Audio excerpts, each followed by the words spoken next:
చాలామంది భర్త చనిపోయాడని కుంకుమార్చన చేయకుండా దూరంగా ఉంటారు. పూజ చేసుకుంటారు ఇంట్లో చిన్నగా, కానీ కుంకుమార్చనలు ఇలాంటి వాటిలో పాల్గొనరు. తర్వాత చనిపోయిన తర్వాత సంవత్సరం వరకు కూడా వాళ్ళ పేరుపై ఎటువంటి పూజలు చేయించుకోరు, ఏ కొండలు గుట్టలు ఎక్కి దేవుణ్ణి దర్శించుకోవడానికి వెళ్ళరు, ఇలాంటి వాటికి అన్నిటికీ కూడా దూరం ఉంటారు.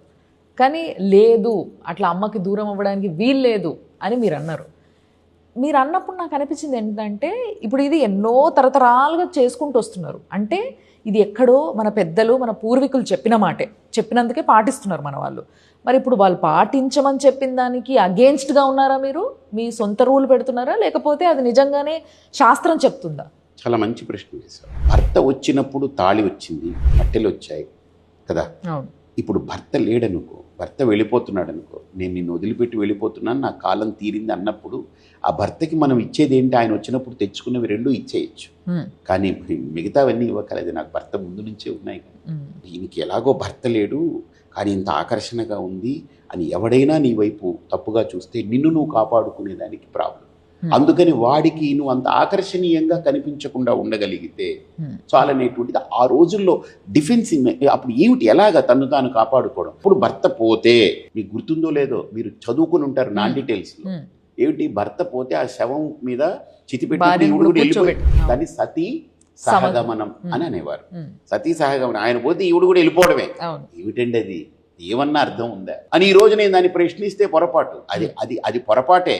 కానీ ఆ రోజుల్లో దేనికి సంబంధించి అది పెట్టారో మనకు తెలియదు కదా. అది జరిగింది, దాన్ని మార్చాం. కాలాంతరంలో కొంతమంది వచ్చి సంస్కరించి దాన్ని మార్చారు. అవసరం లేదు అని తీసుకొచ్చారు. వాళ్ళని యాక్సెప్ట్ చేసిందిగా సమాజం. మరి అప్పుడు సమాజం ఇది ఎక్కడుంది, నువ్వు కొత్త రూలు పెట్టావేంటని తిరుగుబాటు చేసి ఉండొచ్చు. కానీ ఆ సమాజం దాన్ని యాక్సెప్ట్ చేసింది.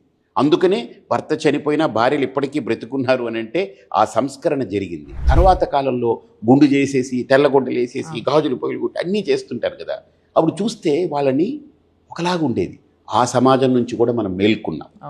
మా నాన్న పోతే నేను అలా చేస్తే మా నాన్న పైకి ఇచ్చి యాదవా నువ్వు నా భార్యని ఇలా చేస్తావు, కనీసం నీ తల్లి అనే జ్ఞానం లేకుండా ఇలా చేస్తావు చేపిస్తే నేనేం చేయను.